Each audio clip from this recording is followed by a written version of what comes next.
Vote पड़े हैं और उसके बाद जो कल नतीजे आए हैं तो उसको लेकर अब ये आम चर्चा है। मैं खुद नहीं कह रही हूँ, ये लोगों में आम चर्चा है कि पहले देश में बैलेट पेपर के जरिए चुनाव जीतने के लिए सत्ता का दुरुपयोग करके फर्जी वोट डाले जाते थे और अब तो ईवीएम के जरिए भी ये कार्य किया जा रहा है, जो लोकतंत्र के लिए बड़े दुख व चिंता की बात है। इतना ही नहीं बल्कि देश में लोकसभा व राज्यों में विधानसभा आम चुनाव के साथ साथ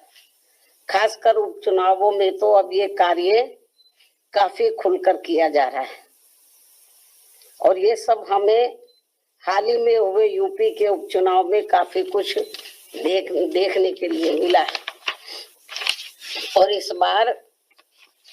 महाराष्ट्र स्टेट में विधानसभा के हुए आम चुनाव में भी इसको लेकर काफी आवाजें उठाई जा रही हैं। ये अपने देश में यह लोकतंत्र के लिए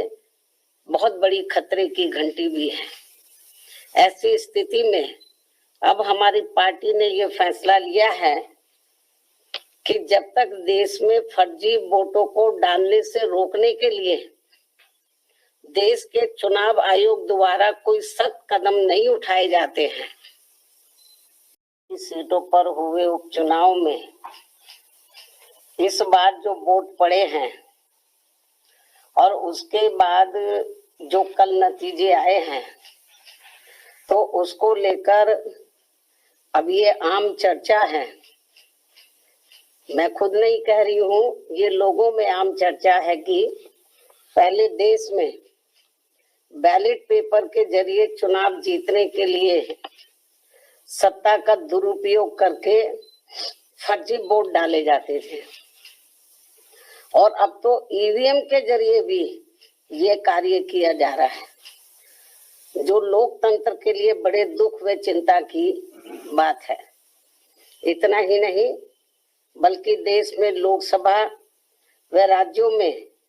विधानसभा आम चुनाव के साथ साथ खासकर उपचुनावों में तो अब ये कार्य काफी खुलकर किया जा रहा है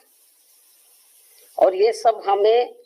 हाल ही में हुए यूपी के उपचुनाव में काफी कुछ देखने के लिए मिला है। और इस बार महाराष्ट्र स्टेट में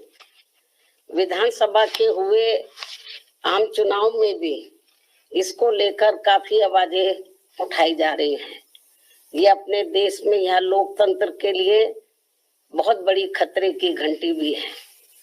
ऐसी स्थिति में अब हमारी पार्टी ने ये फैसला लिया है कि जब तक देश में फर्जी वोटों को डालने से रोकने के लिए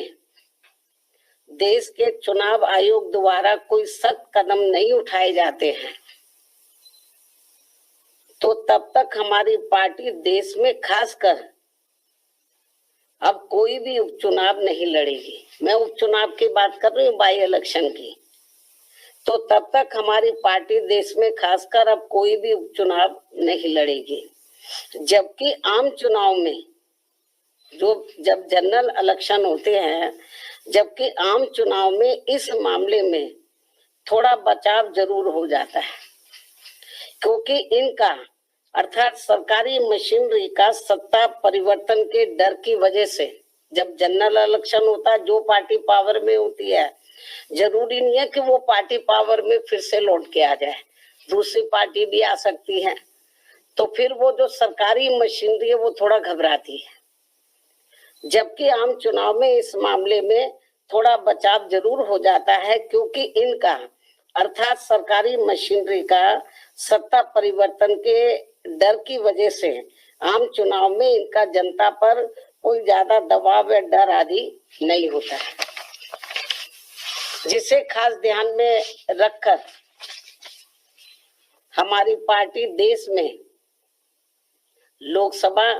व राज्यों में विधानसभा के आम चुनाव तथा स्थानीय निकायों के भी चुनाव पूरी तैयारी व दमदारी के साथ लड़ेगी। इसके साथ ही यहाँ मैं ये भी कहना चाहती हूँ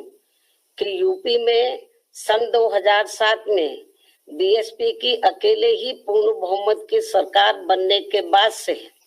कांग्रेस, बीजेपी व इनके समर्थक सभी जातिवादी पार्टियां ये सोचकर काफी घबराने लगी थी कि यदि बीएसपी केंद्र की सत्ता में आ गई तो फिर बाबा साहब डॉक्टर भीमराव अंबेडकर का व इनके अनुयायी रहे मान्यवर श्री कांशीराम जी का भी हर मामले में अधूरा रहा सपना जरूर साकार हो जाएगा। जिसे रोकने के लिए फिर इन्होंने अंदर अंदर आपस में मिलकर ये जो जातिवादी पार्टियां हैं, कांग्रेस, बीजेपी कंपनी के जो लोग हैं, फिर इन्होंने अंदर अंदर आपस में मिलकर वे पर्दे के पीछे से खासकर दलित समाज में से बिकाऊ व स्वार्थी किस्म के लोगों के जरिए अब इन्होंने अनेकों पार्टियां बनवा दी है सन 2007 के बाद से, जिनको चलाने व चुनाव लड़ाने आदि पर पूरा धन इन्हीं पार्टियों का लगता है। तभी ये पार्टियां कई कई दर्जन गाड़ियों को साथ में लेकर चलती हैं और अब तो ये हेलीकॉप्टर व प्लेन से चुनावी दौरा भी करते हैं। ऐसी लोगों में ये आम चर्चा है, जबकि हमारी पार्टी बीएसपी इसके लिए पार्टी के लोगों से बीएसपी सदस्यता आदि के जरिए अपना खर्चा खुद उठाती है। यहाँ ये भी गंभीरता से सोचने की बात है। और इतना ही नहीं, बल्कि फिर ये विरोधी पार्टियां अपने राजनीतिक लाभ के लिए उनके हिसाब से उनसे उम्मीदवार खड़े करवा के अब बीएसपी को कमजोर करने में लगी है। इसके साथ ही अब तो इन बिकाऊ व स्वार्थियों को मजबूती देने के लिए अब ये विरोधी पार्टियां अपना खुद का भी वोट ट्रांसफर करवा के इनके हर राज्य में 1-2 एमपी व एमएलए भी जितवा कर भेज रही है। इसलिए ऐसे सभी बिकाऊ व स्वार्थियों की पार्टियों को अब अपने भोले भाले दलितों, आदिवासियों, अन्य पिछड़े वर्गों व अकलियतों को भी अपना एक भी वोट देकर खराब नहीं करना है। ये सब हमें अभी हाल ही में हरियाणा, महाराष्ट्र, झारखंड के हुए विधानसभा आम चुनाव के साथ साथ यहाँ उत्तर प्रदेश में भी 9 विधानसभा की सीटों पर हुए उपचुनाव में काफी कुछ देखने के लिए मिला है। ऐसे में अब इन सभी वर्गों के लोगों को इन्हें जाति, बिरादरी, रिश्ते नातों, यार दोस्तों आदि के भी चक्कर में न पड़कर अपना वोट ऐसी किसी भी पार्टी को नहीं देना है, बल्कि अपनी एकमात्र हितैषी पार्टी बीएसपी को ही अपना वोट देना है, जिसकी नीतियों व कार्यशैली को इन्होंने यूपी में, यानी कि जो वीकर सेक्शन के लोग हैं, इन्होंने यूपी में बीएसपी के, वैसे तो सर समाज के लोगों ने आजमाया है, इन्होंने यूपी में बीएसपी के नेतृत्व में 4 बार बनी सरकार में भी काफी कुछ आजमाया है। इसके साथ साथ इन सभी वर्गों के लोग अब पुनः सत्ता में आने के लिए विरोधी पार्टियों की इन सभी साजिशों से हमेशा सावधान रहना है और आपस में भाईचारा पैदा करके अपनी पार्टी बीएसपी को हर मामले में जरूर मजबूत बनाना है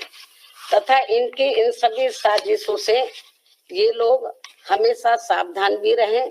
वर्तमान में समय की यही मांग है और सर्वजन हिताय व सर्वजन सुखाय के लिए इसकी ये खास जरूरत भी है। और अब मैं विरोधियों की इन सभी साजिशों के बीच अपनी पार्टी के लोगों ने अपने उम्मीदवारों को यहाँ उत्तर प्रदेश में, महाराष्ट्र में, झारखंड में और खासकर उत्तर प्रदेश में जो 9 विधानसभा की सीटों पर बाई इलेक्शन हुए, तो इन सभी सीटों पर अपनी पार्टी के लोगों ने अपने पार्टी के उम्मीदवारों को जिताने के लिए जो पूरे जी जान से कोशिश की है, तो उनका मैं पूरे तय दिल से आभार प्रकट करते हुए अब मैं अपनी बात यही समाप्त करूं। लेकिन इससे पहले मैं यूपी सरकार को ये भी कहना चाहूंगी कल यूपी में उपचुनाव को लेकर आए अप्रत्याशित नतीजों के बाद से खासकर संभल जिला सहित पूरे मुरादाबाद मंडल में काफी तनाव की स्थिति व्याप्त थी कल से। ऐसे में शासन व प्रशासन को संभल में मस्जिद व मंदिर विवाद को लेकर सर्वे कराने का कार्य आगे बढ़ाना चाहिए था, जो तो ये ज्यादा बेहतर होता। लेकिन ऐसा ना करके जो आज वहां सर्वे के दौरान जो कुछ भी बवाल हुआ है, हिंसा हुई है, तो उसके लिए यूपी का शासन व प्रशासन पूरी तरह से जिम्मेवार है। ये अति निंदनीय है। ये जो भी कुछ उधर हो रहा है ये अति निंदनीय है, जबकि ये काम दोनों पक्षों को साथ में लेकर फर्जी वोट डाले जाते थे और अब तो ईवीएम के जरिए भी ये कार्य किया जा रहा है, जो लोकतंत्र के लिए बड़े दुख व चिंता की बात है। इतना ही नहीं बल्कि देश में लोकसभा व राज्यों में विधानसभा चुनाव के साथ साथ खासकर उपचुनावों में तो अब ये कार्य काफी खुलकर किया जा रहा है। और ये सब हमें हाल ही में हुए यूपी के उपचुनाव में काफी कुछ देखने के लिए मिला है। और इस बार महाराष्ट्र स्टेट में विधानसभा के हुए आम चुनाव में भी इसको लेकर काफी आवाजें उठाई जा रही हैं। ये अपने देश में यह लोकतंत्र के लिए बहुत बड़ी खतरे की घंटी भी है। ऐसी स्थिति में अब हमारी पार्टी ने ये फैसला लिया है कि जब तक देश में फर्जी वोटों को डालने से रोकने के लिए देश के चुनाव आयोग द्वारा कोई सख्त कदम नहीं उठाए जाते हैं, तो तब तक हमारी पार्टी देश में खासकर अब कोई भी उपचुनाव नहीं लड़ेगी। मैं उपचुनाव की बात कर रही हूँ, बाई इलेक्शन की। तो तब तक हमारी पार्टी देश में खासकर अब कोई भी उपचुनाव नहीं लड़ेगी। जबकि आम चुनाव में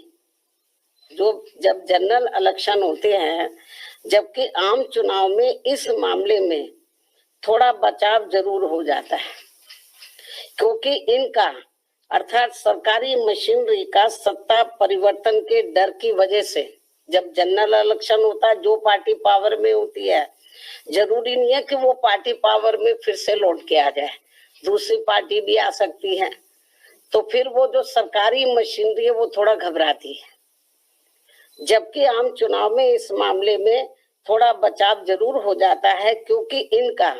अर्थात सरकारी मशीनरी का सत्ता परिवर्तन के डर की वजह से आम चुनाव में इनका जनता पर कोई ज्यादा दबाव या डर आदि नहीं होता है, जिसे खास ध्यान में रखकर हमारी पार्टी देश में लोकसभा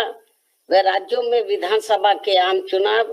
तथा स्थानीय निकायों के भी चुनाव पूरी तैयारी व दमदारी के साथ लड़ेगी। इसके साथ ही यहाँ मैं ये भी कहना चाहती हूँ कि यूपी में सन 2007 में बीएसपी की अकेले ही पूर्ण बहुमत की सरकार बनने के बाद से कांग्रेस, बीजेपी व इनके समर्थक सभी जातिवादी पार्टियां ये सोचकर काफी घबराने लगी थी कि यदि बीएसपी केंद्र की सत्ता में आ गई तो फिर बाबा साहब डॉक्टर भीमराव अंबेडकर का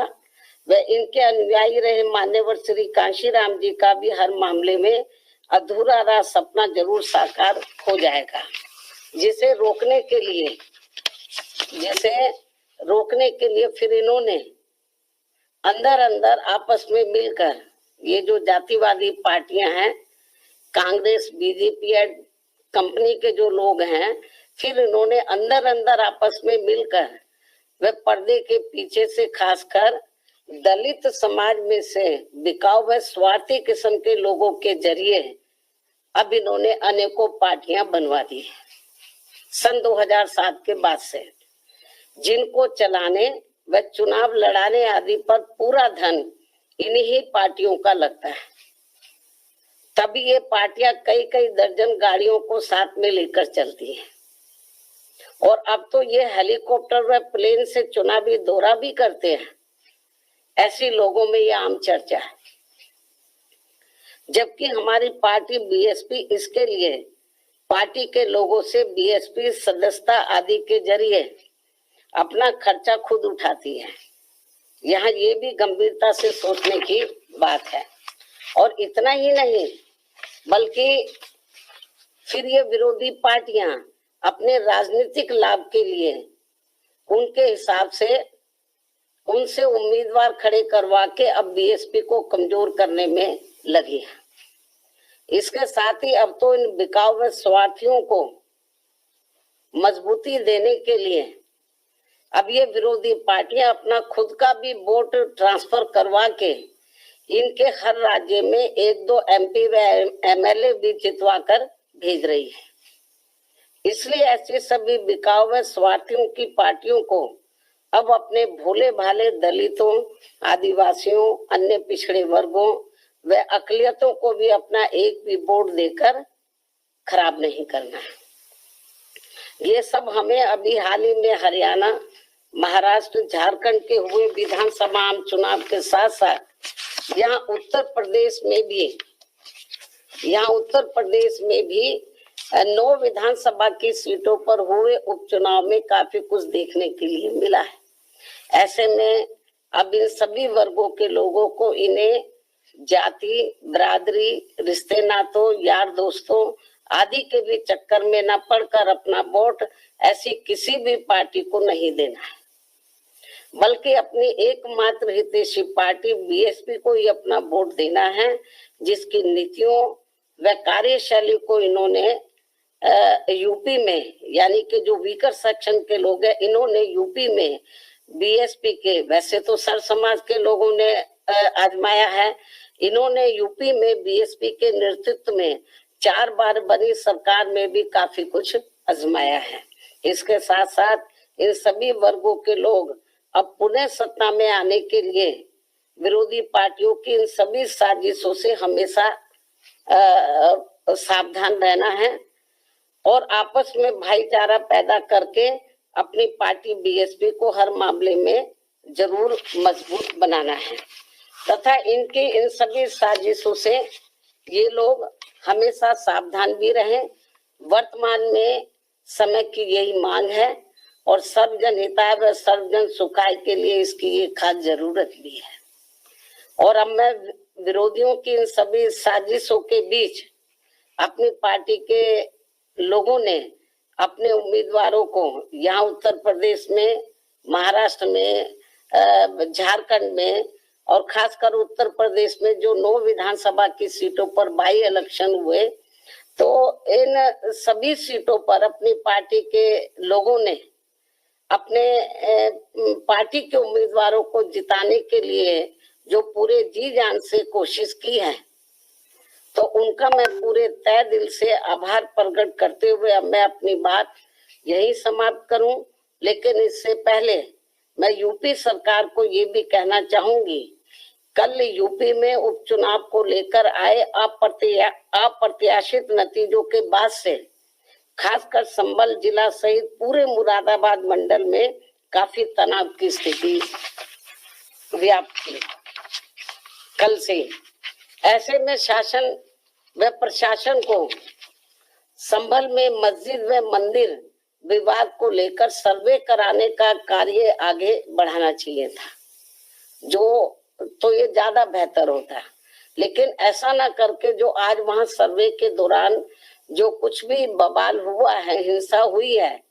तो उसके लिए यूपी का शासन व प्रशासन पूरी तरह से जिम्मेवार है। ये अति निंदनीय है।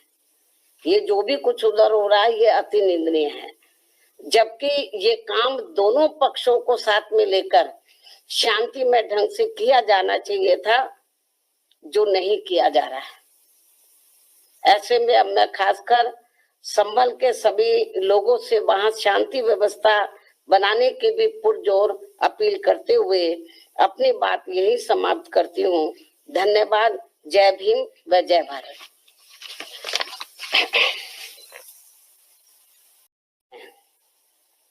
और उसके बाद जो कल नतीजे आए हैं तो उसको लेकर अब ये आम चर्चा है। मैं खुद नहीं कह रही हूँ, ये लोगों में आम चर्चा है कि पहले देश में बैलेट पेपर के जरिए चुनाव जीतने के लिए सत्ता का दुरुपयोग करके फर्जी वोट डाले जाते थे और अब तो ईवीएम के जरिए भी ये कार्य किया जा रहा है, जो लोकतंत्र के लिए बड़े दुख व चिंता की बात है। इतना ही नहीं बल्कि देश में लोकसभा व राज्यों में विधानसभा आम चुनाव के साथ साथ खासकर उपचुनावों में तो अब ये कार्य काफी खुलकर किया जा रहा है और ये सब हमें हाल ही में हुए यूपी के उपचुनाव में काफी कुछ देखने के लिए मिला है। और इस बार महाराष्ट्र स्टेट में विधानसभा के हुए आम चुनाव में भी इसको लेकर काफी आवाजें उठाई जा रही हैं। ये अपने देश में यह लोकतंत्र के लिए बहुत बड़ी खतरे की घंटी भी है। ऐसी स्थिति में अब हमारी पार्टी ने ये फैसला लिया है कि जब तक देश में फर्जी वोटों को डालने से रोकने के लिए देश के चुनाव आयोग द्वारा कोई सख्त कदम नहीं उठाए जाते हैं तो तब तक हमारी पार्टी देश में खासकर अब कोई भी उपचुनाव नहीं लड़ेगी। मैं उपचुनाव की बात कर रही हूँ, बाई इलेक्शन की। तो तब तक हमारी पार्टी देश में खासकर अब कोई भी उपचुनाव नहीं लड़ेगी, जबकि आम चुनाव में जब जनरल इलेक्शन होते हैं, जबकि आम चुनाव में इस मामले में थोड़ा बचाव जरूर हो जाता है, क्योंकि इनका अर्थात सरकारी मशीनरी का सत्ता परिवर्तन के डर की वजह से जब जनरल इलेक्शन होता है, जो पार्टी पावर में होती है, जरूरी नहीं है कि वो पार्टी पावर में फिर से लौट के आ जाए, दूसरी पार्टी भी आ सकती है।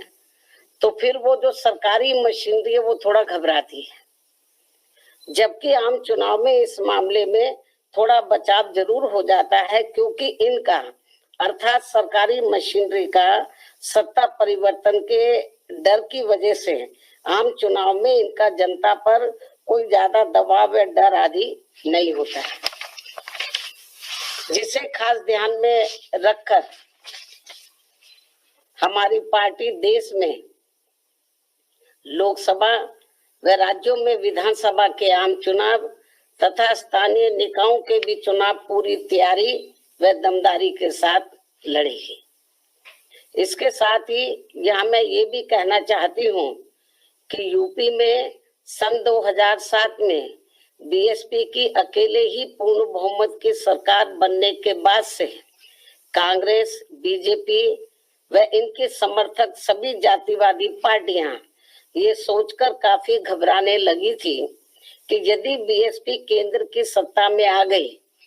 तो फिर बाबा साहब डॉक्टर भीमराव अंबेडकर का व इनके अनुयायी रहे मान्यवर श्री कांशीराम जी का भी हर मामले में अधूरा रहा सपना जरूर साकार हो जाएगा, जिसे रोकने के लिए फिर इन्होंने अंदर अंदर आपस में मिलकर ये जो जातिवादी पार्टियां हैं, कांग्रेस, बीजेपी या कंपनी के जो लोग हैं, फिर इन्होंने अंदर अंदर आपस में मिलकर वे पर्दे के पीछे से खासकर दलित समाज में से बिकाऊ व स्वार्थी किस्म के लोगों के जरिए अब इन्होंने अनेकों पार्टियां बनवा दी है सन 2007 के बाद से, जिनको चलाने व चुनाव लड़ाने आदि पर पूरा धन इन्हीं पार्टियों का लगता है। तभी ये पार्टियां कई कई दर्जन गाड़ियों को साथ में लेकर चलती हैं और अब तो ये हेलीकॉप्टर व प्लेन से चुनावी दौरा भी करते हैं। ऐसे लोगों में ये आम चर्चा है, जबकि हमारी पार्टी बीएसपी इसके लिए पार्टी के लोगों से बीएसपी सदस्यता आदि के जरिए अपना खर्चा खुद उठाती है। यहाँ ये भी गंभीरता से सोचने की बात है। और इतना ही नहीं बल्कि फिर ये विरोधी पार्टियां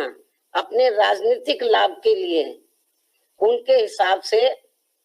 उनसे उम्मीदवार खड़े करवा के अब बीएसपी को कमजोर करने में लगी है। इसके साथ ही अब तो इन बिकाऊ व स्वार्थियों को मजबूती देने के लिए अब ये विरोधी पार्टियां अपना खुद का भी वोट ट्रांसफर करवा के इनके हर राज्य में 1-2 एमपी व एमएलए भी जितवा कर भेज रही है। इसलिए ऐसे सभी बिकाऊ व स्वार्थियों की पार्टियों को अब अपने भोले भाले दलितों, आदिवासियों, अन्य पिछड़े वर्गों व अकलियतों को भी अपना एक भी वोट देकर खराब नहीं करना है।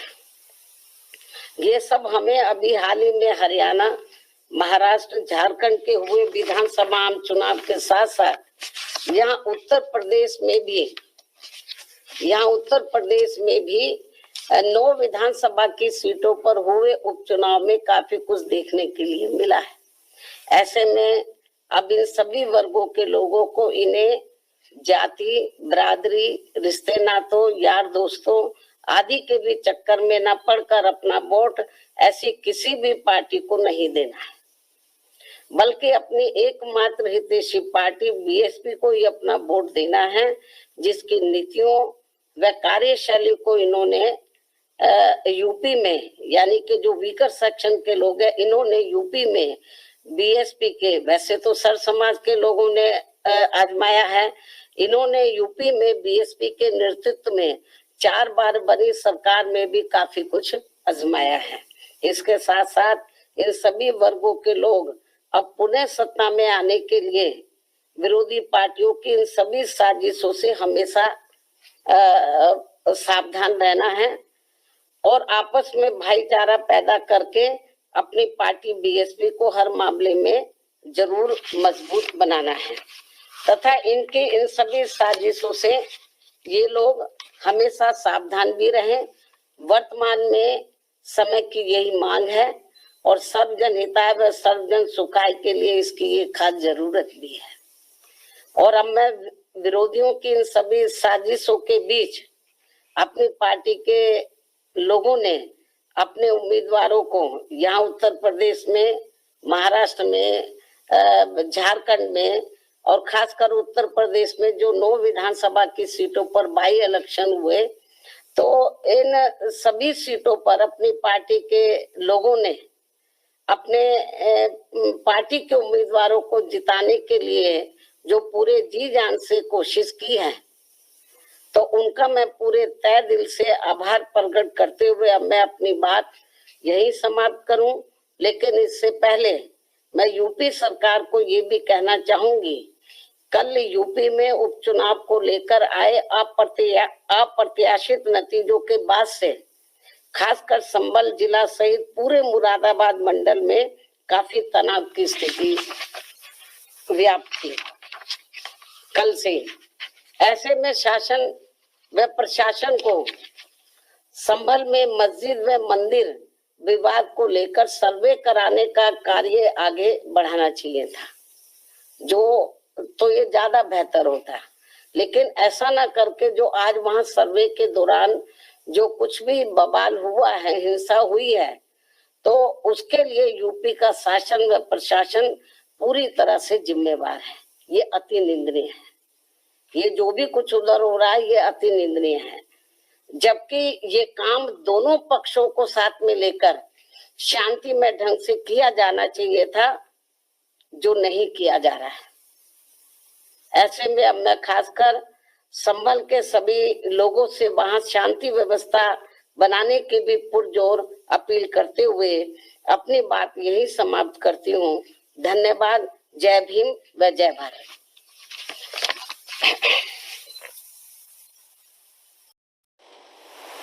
5 करोड़ यूपी में 9 विधानसभा की सीटों पर हुए उपचुनाव में इस बार जो वोट पड़े हैं और उसके बाद जो कल नतीजे आए हैं, तो उसको लेकर अब ये आम चर्चा है। मैं खुद नहीं कह रही हूँ, ये लोगों में आम चर्चा है कि पहले